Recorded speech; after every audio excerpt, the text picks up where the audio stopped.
Breaking. King Charles just publicly destroyed Keir Starmer's tax plans in a speech so devastating that Labour MPs are already plotting to remove him from power. The monarch spoke just 17 words that Westminster insiders are calling the most brutal royal intervention in modern British history, and what happened next could end this government before it even gets started. If you want to see how this constitutional crisis explodes, hit that subscribe button right now because the next 72 hours will determine Britain's future. Here's what sparked the chaos. 3 days ago at 11:42 a.m., Chancellor Rachel Reeves stood in Parliament and unveiled Labour's new tax proposals. Her words were blunt. Working families would face increased national insurance contributions, inheritance tax thresholds would be slashed by 40%, and capital gains tax would jump to 39%. She called it necessary fiscal responsibility, but small business owners across Britain called it something else entirely, the death of the middle class. Within hours, the backlash began, but Keir Starmer wasn't backing down. The Prime Minister doubled down instead. At Prime Minister's questions yesterday, he defended every penny, every percentage point, every painful measure. It was political suicide dressed up as courage. His exact words were chilling. Standing at the dispatch box with that trademark robotic delivery, Starmer declared, "Those who have benefited most from this country must now contribute more. The era of special privileges is over. Everyone will pay their fair share, and I make no apologies for that." The response was swift and devastating. Conservative benches erupted in jeers. Even some Labour backbenchers shifted uncomfortably in their seats. Social media exploded with hashtags like tax attack and Starmer the thief trending within minutes. But nobody expected what came next. Within hours, the hammer fell from the one place Starmer couldn't ignore: Buckingham Palace itself. Sources inside the royal household describe an atmosphere of barely contained fury. King Charles, normally bound by strict political neutrality, was reportedly appalled by the proposals. Not because of the tax increases themselves, but because of who they targeted. According to senior palace advisors speaking on condition of anonymity, the king viewed the measures as a direct assault on the very people who built modern Britain. Meanwhile, British veterans who served in the Falklands, Iraq, and Afghanistan are being told their military pensions will now be taxed at brutal new rates. James Patterson, a 72-year-old former Royal Marine from Portsmouth, was interviewed by the Daily Telegraph yesterday. He broke down in tears describing how he'll lose £1,800 annually from his already modest pension. "I gave 40 years to this country," Patterson said, voice shaking. "I was shot twice defending the Union Jack, and now my own government is robbing me to pay for God knows what." While veterans like Patterson struggle to heat their homes this winter, MPs enjoy taxpayer-funded second homes, subsidised restaurants, and expense accounts that would make your head spin. We're talking about politicians claiming thousands in heating allowances while pensioners freeze. Labour MPs specifically claimed over £2 million in expenses just last quarter alone. That's £2 million while they tell veterans to tighten their belts. The contrast is so obscene, so morally bankrupt, that even lifelong Labour voters are questioning their loyalty. This isn't just bad policy anymore. It's a declaration of war on the people who actually made this country great. But wait, because there's another layer to this that makes it even worse. The tax plans don't just hit veterans. They devastate family farms that have been passed down through generations. Sarah Williams, a 63-year-old farmer from Yorkshire, explained through tears how the inheritance tax changes will force her to sell the 300-acre farm. Her family has worked since 1847. "My grandfather survived both world wars to keep this land," she told ITV News. "My father worked himself to death at 71 to pass it to me.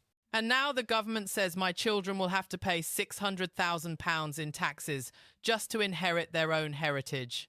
Stories like Sarah's are repeating across rural Britain. The National Farmers Union estimates that 47% of family farms will be forced to sell within the next decade if these tax plans go through. These aren't wealthy landowners. These are families who work dawn to dusk, 7 days a week, to produce the food that feeds Britain. And Starmer's response when confronted about this: he said farmers should diversify their income streams and adapt to modern economic realities. That statement alone cost Labour 12 points in rural constituencies. It showed a government completely disconnected from the people it's supposed to serve. Then something unprecedented happened that nobody saw coming. King Charles shattered 70 years of royal protocol with a speech so pointed, so carefully calibrated, that constitutional experts are calling it a political earthquake. At a charity event for military veterans at St James's Palace yesterday evening, he delivered what sounded like a gentle tribute to service and sacrifice. But those who understand royal communication heard something else entirely. A devastating takedown of Labour's entire agenda. Those who served this nation with honour deserve more than our gratitude. King Charles declared with quiet intensity that made every word land like a hammer. They deserve security, dignity, and the knowledge that their sacrifices are valued not just in speeches, but in deeds. He paused. Let that sink in, then added the words that changed everything. When policy fails to reflect that basic moral obligation, we risk losing the very soul of Britain itself. 17 words. That's all it took to declare war on Downing Street.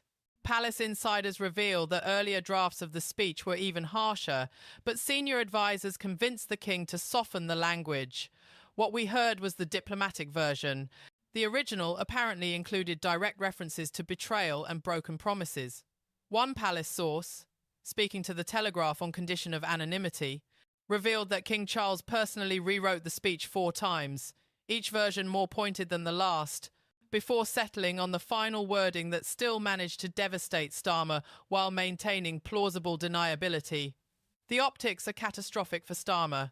Here's a monarch who never speaks against government policy, who spent his entire life mastering political neutrality, breaking decades of precedent to defend ordinary Britons. And standing opposite him is a prime minister who looks increasingly like he's forgotten who he's supposed to serve. The domino effect was immediate and brutal. Within 20 minutes of Charles's speech, the pound sterling dropped 1.3% against the dollar. By morning, financial markets had wiped £12 billion from the UK economy. International investors, already nervous about Labour's socialist tendencies, saw the royal rebuke as confirmation that Britain's government had lost its way. Goldman Sachs downgraded UK growth projections. Morgan Stanley issued warnings about political instability. The FTSE 100 shed 300 points in a single trading session. Currency traders in London described the panic as unlike anything they'd seen since the Liz Truss budget disaster. One senior trader at Barclays told Reuters, "When the King of England basically calls your economic policy immoral, investors run for the exits. We saw 15 billion in capital flight in the first 6 hours alone." But the real chaos was happening inside Westminster itself. Labour MPs who had reluctantly supported the tax plans suddenly found their courage. Within hours of the King's speech, the first cracks appeared. 7 backbenchers signed a letter demanding Reeves reconsider the veteran pension taxes. By midnight, that number had grown to 23. By this morning, 41 Labour MPs had publicly broken ranks, the largest internal rebellion since Jeremy Corbyn's era. On social media, #DefendOurVeterans was trending #1 globally for 16 straight hours, generating over 8 million posts. Protests erupted across Manchester, Liverpool, Birmingham, and Newcastle. Not the usual organised demonstrations, but spontaneous gatherings of angry pensioners, veterans, and working-class families who felt betrayed. One video from Leeds went viral. A 90-year-old World War II veteran burning his Labour membership card while weeping. "I voted Labour for 70 years. He said to the camera. Never again. That clip hit 4 million views in 18 hours. Polls showed catastrophic damage. A YouGov survey released this morning found Labour's approval rating had plummeted from 38% to 26% in just 72 hours. Among voters over 65, the party's core demographic support collapsed by 19 points. For the first time since the election, the Conservatives held a commanding lead. And Reform UK, sensing blood in the water, surged to 21%, their highest polling ever. Inside number 10 Downing Street, the atmosphere has descended into complete panic. Ministers are having shouting matches in corridors. Cabinet members who supported the tax plans are now desperately trying to distance themselves. Deputy Prime Minister Angela Rayner allegedly confronted Starmer in a meeting so heated that security staff heard screaming through closed doors. She was overheard saying, according to 3 separate sources, "You've destroyed us. The king just made you look like the villain in a fairy tale and you walked right into it." Chancellor Rachel Reeves looked shell-shocked during a television interview this morning, struggling to defend policies she spent months designing. Her hands were visibly shaking when Sky News anchor Kay Burley asked if she regretted the veteran pension measures. Reeves couldn't even answer directly, instead mumbling something about difficult choices and fiscal responsibility. Sources say she offered her resignation twice, but Starmer refused to accept it because losing his chancellor now would be an admission of total failure. WhatsApp groups with names like Save Labour and Emergency Response have become digital battlegrounds. MPs are plotting. Some want Starmer gone immediately. Others argue they need to ride out the storm.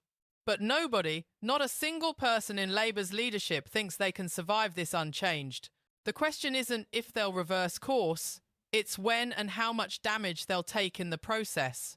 Shadow cabinet members are receiving hundreds of emails daily from constituents threatening to never vote Labour again. One MP from a safe Labour seat in Wales told the BBC anonymously that his constituency office has been inundated with angry phone calls, some from people in tears, others threatening to protest outside his home. Even Starmer's closest allies privately admit he looked rattled, cornered, and increasingly detached from reality.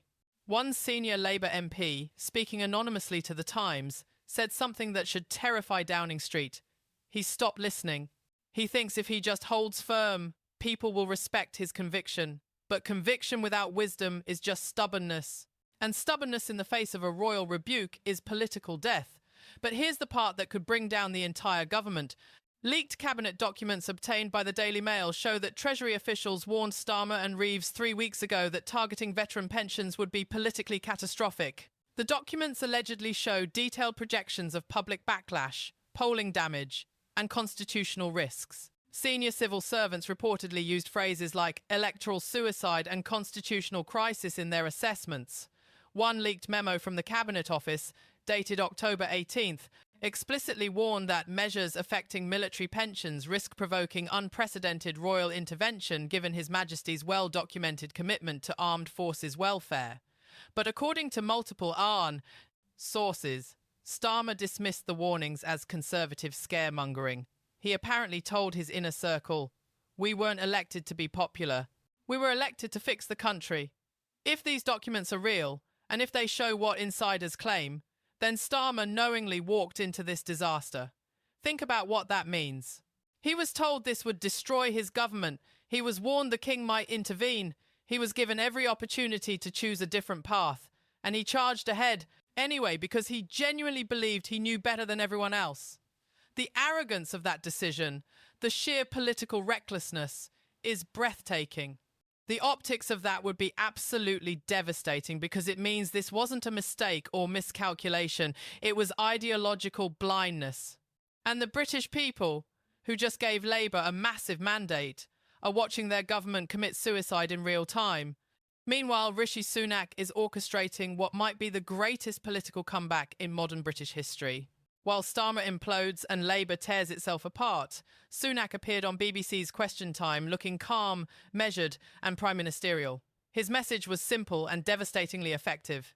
"We warned about Labour's tax plans during the campaign. We said they would hurt working families and betray those who served. We were called liars. Now even the King is saying we were right. No mockery, no gloating, just quiet vindication. The polls tell the story." Conservatives have surged to 36%, their highest number since before the election. For the first time in months, voters trust the Tories more on economic management.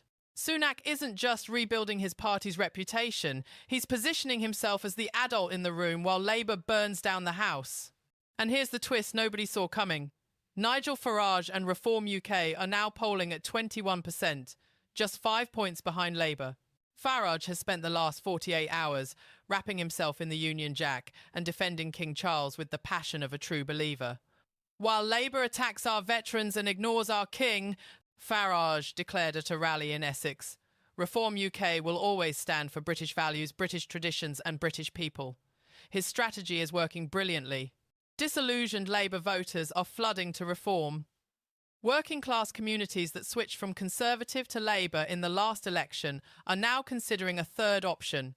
For the first time in British political history, we're looking at a genuine three-way race where any party could win and nobody knows what comes next. The next 7 days are absolutely critical because Parliament returns from recess on Monday and Starmer faces what could be the most brutal Prime Minister's questions of his career. Conservative MPs are preparing a coordinated assault. Reform UK has tabled an emergency motion calling for the tax plans to be scrapped entirely. Even some Labour members are considering voting against their own government. Senior Tory strategist Lord Frost told GB News that Conservative researchers have compiled over 200 questions designed to systematically dismantle every aspect of Labour's economic agenda. They're not just attacking the tax plans anymore, they're questioning Starmer's judgment, his leadership, his very fitness to govern. If Starmer loses that vote, constitutional experts say he'd have no choice but to resign or call a snap election. And calling an election now, with Labour polling at 26%, would be political suicide.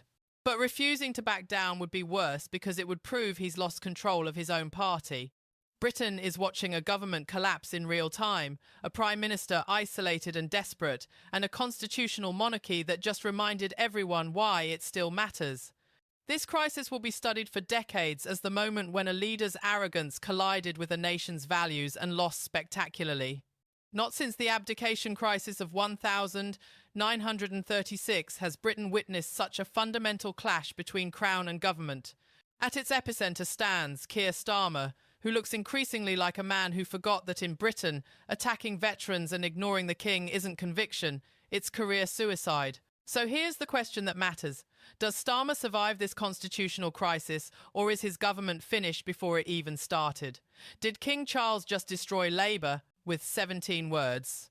Or will Starmer dig in and fight back even harder? What do you think happens when Parliament returns on Monday? Will Labour MPs finally rebel and force him out? Drop your thoughts in the comments below. We read every single one because this is the conversation Britain needs to have right now. And if this story shocked you as much as it shocked us, share it with everyone who needs to see what's really happening in Westminster right now. The mainstream media is already trying to downplay this crisis, but we won't. Tomorrow, we're breaking down the leaked cabinet documents that show exactly how much Starmer's inner circle knew and when they knew it. The truth is going to shock you. Hit subscribe and turn on notifications because the next 72 hours will determine whether Britain gets a new Prime Minister or descends into complete political chaos. This is history happening right now, and you're watching it unfold in real time.